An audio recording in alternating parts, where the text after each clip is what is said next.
வணக்கம். உங்கள் நெல்லை மாவட்டத்திலிருந்து வாசகன் ரிப்போர்ட்டர் சார்பாக சில விழிப்புணர்வு செய்திகளையும் முன்வைக்கிறேன். மக்களே, இதை மட்டும் செய்யாதீங்க சொல்லக்கூடிய அளவுக்கு இந்த பழக்க வழக்கங்கள் உங்கள் சிறுநீரகங்களை பாதிக்கும்.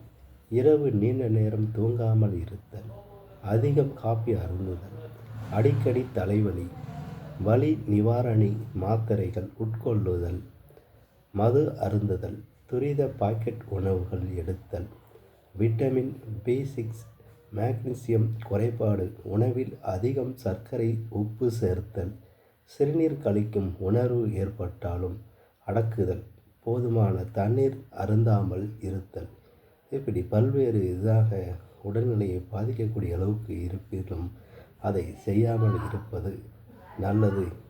உங்களுடைய உடலை நீங்கள் தான் நல்லபடியாக பாதுகாத்து கொள்ளும்படி இந்த விழிப்புணர்வை வைக்கிறேன். நன்றி.